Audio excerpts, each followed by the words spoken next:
Welcome back to Beyond Well. I'm Sheila Hamilton, and today we are about to have a fascinating conversation with Dr. Vieten. This is probably one of the most interesting resumes I've ever read on this air. She is a board-certified clinical psychologist who served active duty from 1998 to 2008. She's the executive director of Warfighter Advance, which provides intense training programs such as the Advance 7-Day for active duty and veteran warfighters, and operational stress and reintegration issues. The Advance is a non-medical 7-day training that uses a variety of means to change the trajectory of a warfighter's post-deployment life. Dr. Vieten, it's so wonderful to talk with you. Thank you very much. You're welcome. Are we correct in calling it the Advance 7-Day program? Is that how you refer to it among fighters? Yes, that's the product that that Warfighter Advance provides. Okay. And Dr. Vieten, how did you get interested in this type of work? Well, I'm a Navy psychologist, and I originally became interested in this very, very early on, almost 20 years ago in the wars, because it just became very, very clear to me that what we were doing to treat people coming back within the medical model was actually making them worse, and we had to find some other way to do this.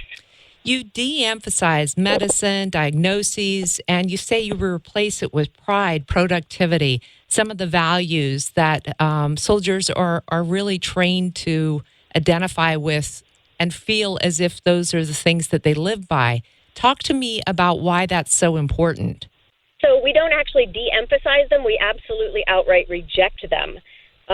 We reject all the medical model, the medical language, the medicating, the hard-handed or heavy-handed procedures such as ECT. And the reason is that we're a scientific program, and things that have been shown by science to be harmful and ineffective should not be part of the process. The other reason is that I took an oath to do no harm, and so perpetrating things on my fellow warfighters that are harmful it's out of the question. Wow. So what role does science play in this? So everything we do at the 7-Day has scientific efficacy. I mean, obviously there's hard science, there's also soft science, and within the soft sciences you have to look for the best research, and research that is not driven by money or pharmaceutical industry, people who want certain outcomes. But there's a great literature on almost everything that we do, and we're very, very careful to make sure that anything we implement there has a scientific basis. You know, what I had heard from many other people that were looking into the increase in suicides in the military is there's some belief that it is linked to the high medication rate. Do you believe that as well? So the scientific evidence is clear that the suicide rate is a direct result of the medication. It couldn't be another way. If you look at the FDA data on the suicide rates and then you look at the FDA data on the prescribing, they vary together. The other thing is that the jury is not out on whether or not these drugs cause people to commit suicide. It is not a correlational relationship. It is a cause and effect relationship. And do you know the reason behind the effect? Is it because the drugs act on a part of the brain that increases suicidal thinking? So that is something that cannot really be determined as far as I'm concerned. The cause and effect is shown through studies where they take people that are considered to be healthy normals and they put them onto these drugs and they become floridly suicidal at proportions that are way above the control group. So although they can't say what the mechanism of action is, the cause and effect is just absolutely clear from those types of studies. Wow. If you're just joining us, we're talking with Dr. Mary Neal Vieten. She is a military psychologist and is so influential in the Advance 7-Day program, which really rejects a medical model as a response to psychological trauma. Why do you, besides the opposition to psychopharmaceuticals, reject the entire medical model? What else is wrong with it?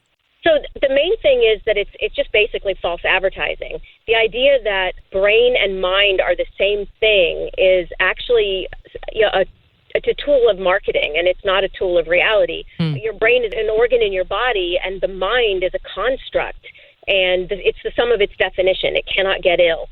So the idea that that mental illness is actual real illness, like, getting the measles or having a fracture is, again, it's a tool of marketing that people accept that, not a tool of science. And so basically we ask the warfighters who come through our program to make that distinction between what is mind and what is brain. And if something is in that construct realm or in that mind realm, to treat it that way, not to treat it as if it's something medical that would need some kind of treatment. So I'm really curious, Dr. Vieten, because I know especially in the brains of schizophrenics, they've been able to do imaging that shows a difference in their brains. So if we can see on MRI imaging a difference in the brains of people with these advanced types of what the medical tradition calls mental illness, why wouldn't we popularize it as a brain illness, as something similar to a heart illness? It's very, very interesting if you look very carefully at that research. It's not imaging of the psychotic experience.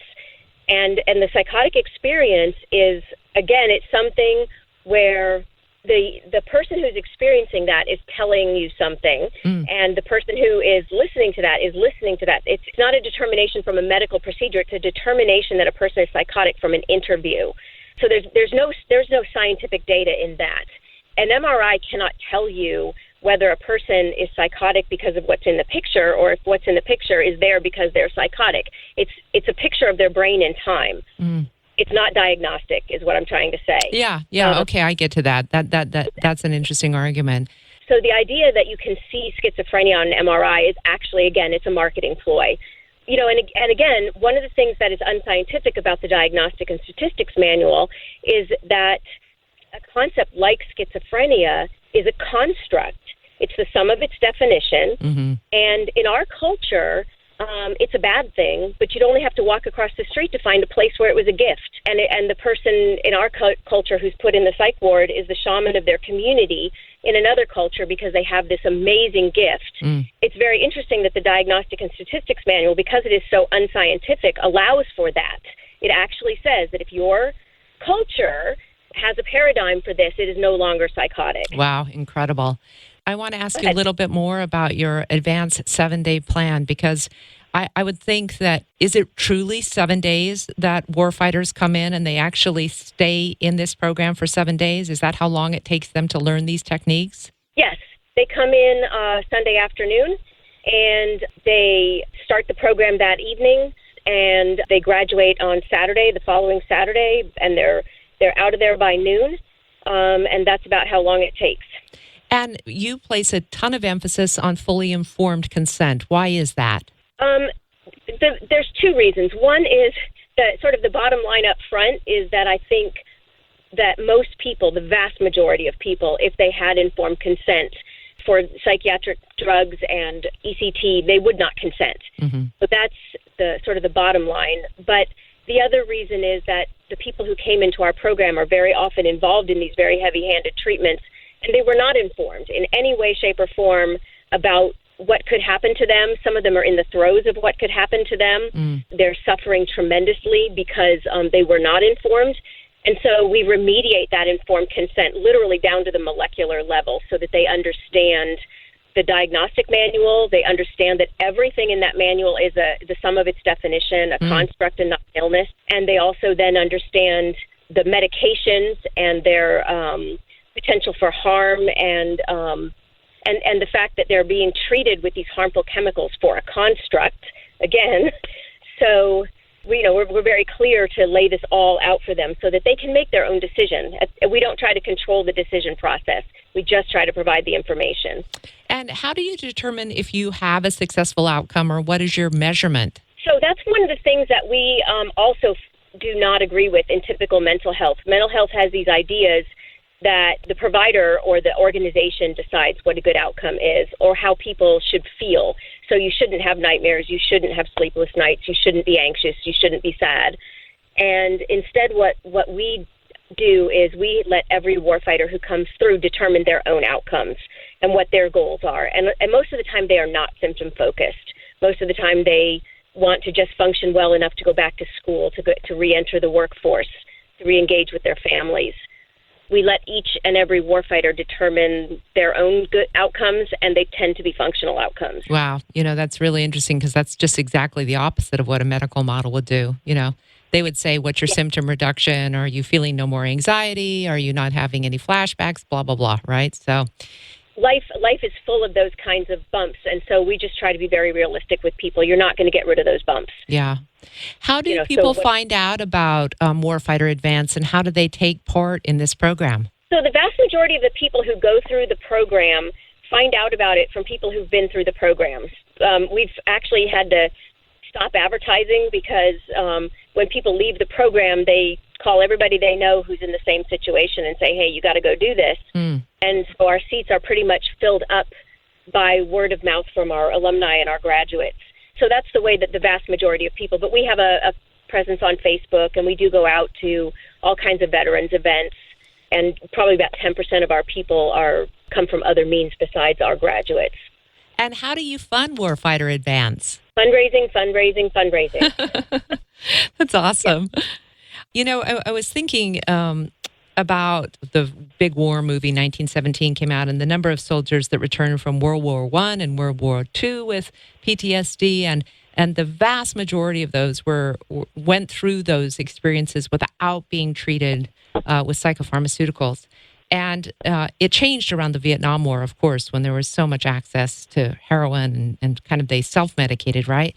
But this is the first modern wartime where almost every soldier who has had any kind of trauma gets put on a medication. What would you say that the change in the fighters is because of that? I think that it's compounded their suffering. I know that it's certainly added to the suicide rate. It's added to the carnage. The numbers just came out that more people have died from suicide from Iraq and Afghanistan than from the entire Vietnam War. Wow. And so that means we're way over the 50,000 mark at this point. But I think that has really been compounded. I think the number of people on disability and SSDI is, again, not because of post-traumatic stress, but because of the treatment for post-traumatic stress. I want to be clear about that. The trauma is not what keeps people out of the game. It's the treatment for the trauma that keeps them out of the game. Wow, that's well said. So one would think that if you're having such good outcomes, especially with the participants in their estimation, that the VA or the Department of Defense would be funding this, are they? They do not. We do not accept any money from the government whatsoever or any government entities. And there's a reason for that, and that is that they're not getting it right, and they're very, very mired down in the medical model, and we want to be able to be a voice for something else. We're staying independent very, very intentionally so that we can keep our scientific approach and our independent voice. And then how do the people pay for it? Is the cost of the participation in this advanced 7-day program left up to the soldier? No. Actually, what we found as we were putting this thing together was that the two barriers to getting better care than you can get from the VA or from the Department of Defense were money and paperwork. The paperwork thing we got rid of by becoming a training model. So we don't take any paperwork on the way in. We don't produce any when they're there, and they don't leave with a label that's going to hurt them on the way out. And that was the one barrier. The other barrier was money. And so we fundraise, and everybody who comes through our program comes on 100% scholarship, door to door, no matter where in the United States of America they are coming from. Wow, what an incredible program. So what's been the feedback that you've had from people who've gone through this? Most of them say it's a game changer. We very often get feedback from people saying that it saved their life, certainly that it saved their families. They love their new self off the medication and facing their lives. Sometimes they'll say things like, I came there as a professional patient and I left as a warfighter. They got their identity back. Those are the kinds of feedback that we get, and it's pretty consistent across the board. Mary, have I missed anything about this incredible program that you want to share with people? I would say the one thing is that a lot of times people will ask us, again, as if we're a treatment program, what type of aftercare we have. And again, aftercare is a treatment word we would never use. But it is an important concept, what happens to them when they leave. So when they graduate on Saturday, they automatically become members of our alumni association. Again, very carefully chosen language. is a support group that they can participate in a number of ways. If they're local in Maryland, then we do all kinds of things in person. But if they are not local, we have a private Facebook page. We have email things that go out. We have some groups where we have pockets of alumni. They also meet up in Texas and Washington State and different places. So we do take care of them after they leave. Once a month, we have 100% recall of everybody that's been through the program, just to make sure everybody's okay, that they don't need anything, that they don't have any questions or, want to speak to somebody on the staff. Would you describe what the skill set is that they learn is behavior modification, mindfulness, the tools that many of us should have learned when we were in grade school to be able to actually hold those values that you talked about, integrity and hopefulness and optimism and all the things that we can lose throughout our lifetimes? So the things you mentioned are absolutely a part of the paradigm for us. What we do is we take skills that soldiers already have, like analyzing a risk-benefit ratio. Mm-hmm. We ask them to look at the things that people are offering them and analyze them, and to come out at the end of the week with a smorgasbord of things where there's a great potential for benefit and very little potential for risk. Mindfulness would obviously be on there, meditation, those kinds of things. And so we have them put together this enormous smorgasbord of things and work together on it, because a lot of them come there with tools that they didn't realize that they could share with other people. And then again, using that risk-benefit ratio, when you look at something like taking a drug that could kill you for a symptom like sleeplessness, it makes no sense. Mm-hmm. Right. And when you put it to them that way, they're like, oh, I can figure this out. Wow, that's fantastic. It's fantastic. Yeah. It's just wonderful that you're providing this, and it definitely is an alternative to the model that's currently there for the treatment of PTSD as well. So once again, if you just joined us for this is Dr. Mary Vieten, and she's a Navy psychologist and also one of the people behind the Advance 7-day program, which is incredibly helpful for fighters of war. Mary, because the Foundation for Excellence in Mental Health Care supports this program, is there any other way other than contacting the foundation that they can get in touch with you and learn more about this beneficial program? Sure. We have a website. It's www.warfighteradvance.org. On that website, of course, is everything else you would need. There's phone numbers. Everybody on the staff has an email on there, so you can just click on it and send the person you want to send an email to. There's, of course, a potential to donate through the website, and all the information that talks about our core tenets and why we do things the way we do them is on the website. And how many chapters do you have right now? How many different places in the country can warfighters go to attend these classes? So we actually do everything in one location. It's in Charles County in Maryland. The way we do it is when somebody signs up to go to this program, one of our staff members will contact them and book them a plane ticket, and we will fly them in, pick them up at the airport, and bring them out to the program. So there's no reason for us to be all over the country because we bring everybody in. What a phenomenal thing. Wow, it's been incredibly helpful. Thank you so much, Dr. Vieten. And if you want to find out more, you can just click on the link here at the Foundation for Excellence in Mental Health Care. Thank you again. You're welcome.